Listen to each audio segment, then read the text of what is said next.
The one thing that I've realized is that due to the fact that I couldn't trust anyone when I grew up, I have found it incredibly difficult to form close relationships. So what I do is I tend to form relationships at work that, although I think are deep and meaningful, they're really superficial. In a romantic capacity, like in an intimate relationship, I allow myself to be into a point and then I build a brick wall, and I don't allow myself to go over that threshold.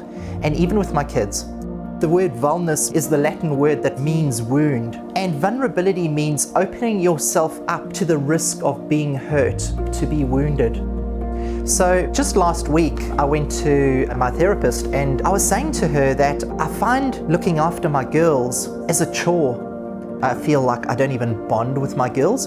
And so she said to me, what do the girls like doing? And I said, they like building puzzles and artwork and craft, and I'm even like sneering my nose up as I talk. It's stuff that I literally have no interest in whatsoever. Like I literally don't have any interest in it. And she said to me, you've mentioned in the past that you like craft beer. So when you're having a beer with your friends, is it all about the beer? And I went, no, it's not about the beer. It's all about the conversation. It's all about communication and the bonding. And we drink beer at the same time. And she said, why aren't you doing that with your daughter?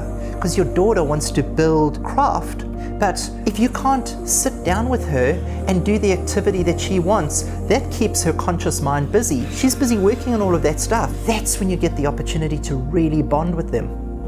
So I put it into practice, and what I did was I bought this little clay set where they can actually build their own snow dome. And I sat with my daughter. As much as everything inside me said, it's craft. You could be out kite surfing, you could be out mountain biking, you could let your daughter just sit in front of YouTube and just watch YouTube videos. There's a lot of options. I could be studying, I could be working, and there's lots of things I could be doing.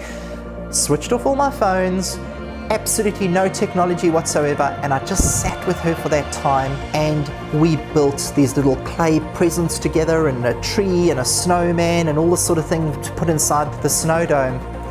And while we were doing that, I just said to her, Abby, how's everything going at school? And you know, for the very first time, she really opened up to me. And she just went, Dad, I'm loving this and I'm not liking that, and I've got this friend. And the more that I spoke to her, the more I realized I've been missing out on all of this stuff because I didn't want to do craft. And I'm missing out on that human connection, that bond with my beautiful girls. And so that was an absolutely life-changing moment for me.